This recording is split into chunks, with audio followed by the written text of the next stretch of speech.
So hello, lovely, beautiful lady. Please introduce yourself and ask your question. Oh, thank you. Hi, everyone. My name is Natalie. Thank you for having me. As a woman, and actually I have a baby who is in the car right now sleeping with my mom. I have some friends who are new moms as well, and many of them are struggling. We all are. I'm one of them. It's very stressful. And many of them, they don't have that cushion of a salary because they have businesses. I know that you can contribute to your own thing, but many of them are not, and they don't. When disability hit my family, I also became friends with many families who have disabilities, right? And many of them tell me, Natalie, and I know I've sensed that, and I've been there myself, they are very down because of the situation they are in for life, but also they don't have enough resources.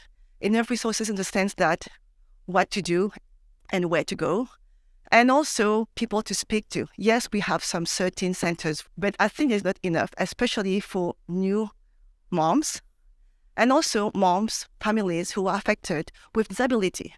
So I was wondering, how can I create a pension fund or a way for women who have kids, who are moms like me, right? We have things to do and we are very passionate about what we do, and maybe have an investment. I don't know if it's an investment club, but investment coming from the outside, maybe a certain part of the government to invest into it. But also, I think that could be solving the situation, especially when there was COVID and especially when they're new moms. As a caregiver, it takes a toll on us, as we have all gone through it. As a sandwich generation, it takes a toll of us. I'm not going to hide, but I think it's needed. If any way any of you can answer or talk about it, I would appreciate it. And thank you so much. First of all, I empathize with you because it is difficult being a new mom. And I just want to say that expectation is what hurts us the most. We don't have to subscribe to it, that expectation. No.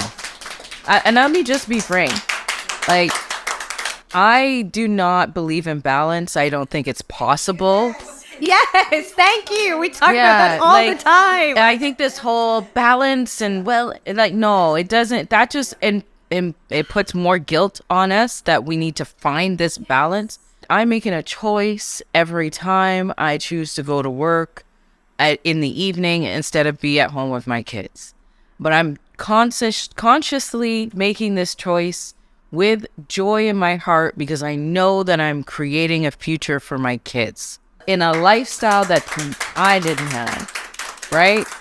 I'm making choices every day that I know, yes, it takes me away from my kids sometimes, but I'm also doing this for them. When I can't do it, I hire somebody, and I also know that I'm giving somebody else the opportunity for an income that they might not have had. Yes. Right? So I'm choosing to take on this responsibility. You made a choice to come in here to learn. Don't feel guilty about learning.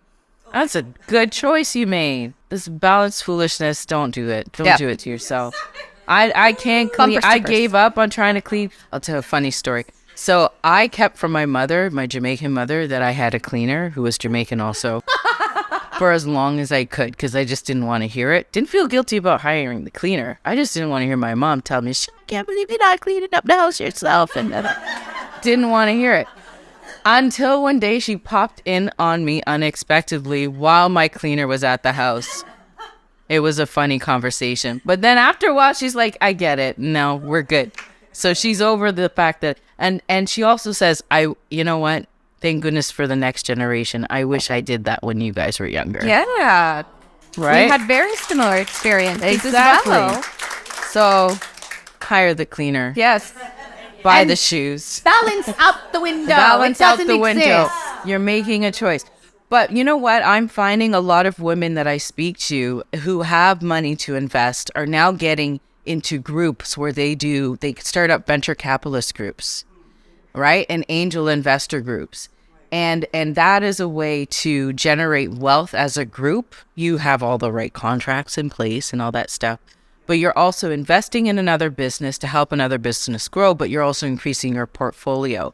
That gives you that financial stability that should you have to take time off from work, you still have income coming in through your investments. That's something I'm noticing women are getting into, and I think it's wicked smart. But the other thing is, there are different areas that we are exploring, right? When it comes to women who are on mat leave or who have a business. So it's something we're exploring. There are a lot of logistics around that, and that is a federal thing because they would have to, it's like, EI and all that stuff. That's federal. But I talk with Marcy Ian from Wage, and we have some similar ideas. You know, you have private groups like Blue Shield doing healthcare for people who are a business, right? Health insurance and stuff. So yeah, like a support for women who are going on mat leave and such. But what also we're doing is I'm right now encouraging companies to strengthen their paternity leave policies. Yes. And so then that way women don't need to feel that guilt about creating that gap that childcare does. We're also making childcare more affordable as well to $10 a day. So that's something else that we're doing. Yes. Just make sure you find a childcare center that does this Canada-wide early learning childcare. If you need help with that, we can make sure you're connected. We're the only province in Canada that was able to secure more than $13.5 billion because we refused to neglect or to leave out the many women who are in the private childcare business. All right? Yeah. So I hope that answers your question in some way. Evelyn? Very well answered. I don't do interviews very often, but I totally speak from the heart. And I have to say that I feel absolutely delighted, and I feel like I'm floating on a cloud right now just listening to you. Everything that I do each and every day is just so I can get to the point of what you're talking about, like being able to manage my time as a mother, still being an entrepreneur out there, showing the world that it can be done somehow. I only have 2 kids, so I'm embarrassed to say that compared to 5 kids, but it's still a struggle every day to try and figure that out and getting the nanny and getting the cleaner. Same here. And I totally, reciprocate with you in terms of, my culture is Spanish, so very similar to Jamaican. We also have a lot of, stereotypes and stuff like that, and hiring a nanny and hiring a cleaner and all that. So I was totally inspired by your story and also your story as well, because part of the things that I want to do as well is help seniors, because I see my parents struggling each and every day. They just came to age of retirement.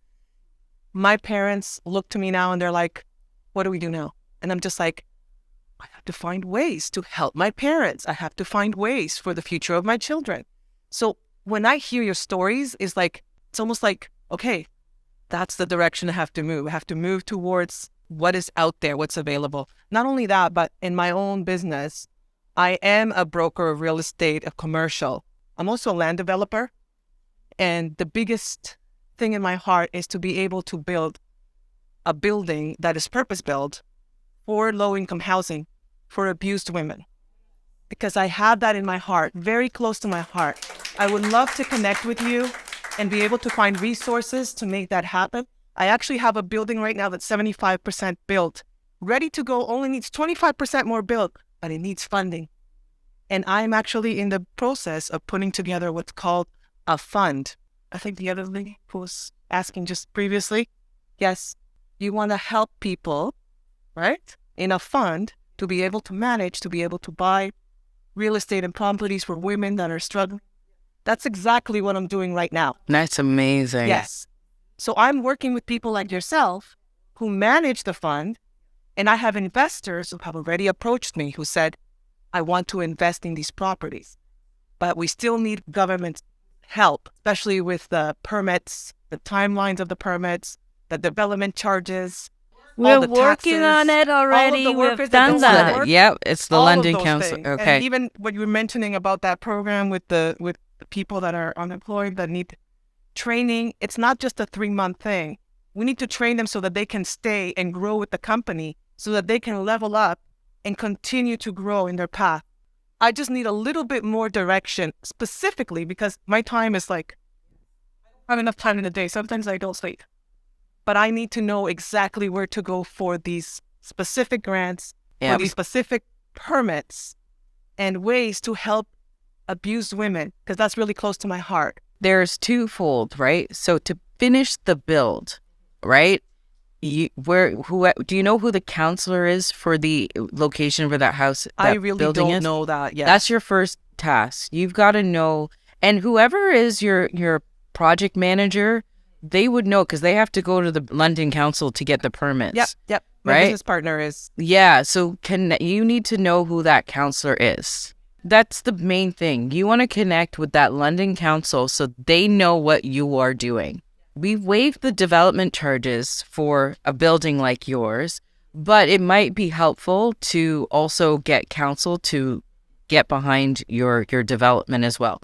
And that's where a lot of the permit issues are going to come from. If you get connected and well connected with that council, then you will be able to get those permits done. It's a 116 unit building. That's huge. Yeah. That will be so impactful for that area. London is experiencing increasing numbers of homelessness and mental health issues. This is just the beginning. Like if you think about Brampton, what Brampton was like before the Chrysler plant came into the city, like that's London. And London had a car plant that shut down. And then we saw high levels of unemployment, high levels of mental health, increased rates of domestic violence and abuse. So what you're doing is like perfect timing. But I want you to get connected with that council. And also, I think if there's anything else that you might need, it might be helpful. I'm looking at my RP and Samantha in the back, just to talk with the liaison with the Minister for Municipal Development, Minister Clark. I'm terrible with acronyms, okay? Okay. We don't judge here. MMAH, that's the acronym. Just to see what else. But if you're doing any programming for any of these women needing, that would be within MCCSS, which is the Ministry of Community MCCSS. And then but you're not there yet. You need to get these permits through and to see what grants, but a lot of that is at a municipal level. So the region of London, we as a government through MMAH provide municipalities and regions with money to build projects like this. I'm telling you, there's so much vacant buildings in places. And this is where I know we're afraid because interest rates are high and stuff like that. But now is the time to scoop up these places 100%. that are 100%. vacant because the market is going to turn. Just on Wednesday, we heard the inflation rate has actually dropped. Okay, now is the time. Take the risk. Take the risk. It's an honor to be in the same room as both of you, and thank you so much for sharing your story. My name is Sarah Karduni, and I'm from Iran. And I actually met you at the gala, the breast cancer gala, and we talked a little bit about the situation in Iran. And my question is there any program for women that they're coming from Iran or Ukraine or any countries with that situation? For example, my sister is here. It's been 2 months. She's coming from Iran, and I'm looking for ways to help her to build a new life. So she's a single mom. Her child is back in Iran. It's not with her here. And we are trying to find a way to bring him here and help her to build a life here. She's an amazing maker. She had a company back in Iran, but she had to close it down because of the situation. Literally in Iran, women had no right, zero. We are helping them to come here, and we're talking about all these opportunities, but these are all for Canadians. We don't have anything for immigrants, for single moms, for people that they don't know English. They have the skills, but there's nothing out there for them. I looked like all over CIC programs everywhere, and I'm working. I'm an entrepreneur. I have my own business, but I stayed up late just looking for opportunities, for ways, for loans, for grants, for people like her. So what is out there? Where should I look? I always want to say your local elected official, our job is to help you do this fine things. And right now, I know the federal government has grants to give employers funds to hire women from Ukraine, from Iran, to make sure that they have economic security. There is a organization that we went to. It was close to, where's Logan's area, which is close to your area? Thornhill, Malcolm Thornhill. Yeah, we went there. It was an organization that provides newcomer women from Iran with supports and gets you connected to some of just some of the funds and things that are available. Your federal MP should be helping you navigate. And I know the size. I am sorry, I have to say this. Unfortunately, if you live in Richmond Hill, we have a big Iranian community here. And I know they group together quite a bit. And if I can introduce you to some of them, and they have a lot of leads of supporting each other in a special way as well, whether it's family or career or everything. So maybe looking within your community is also very good.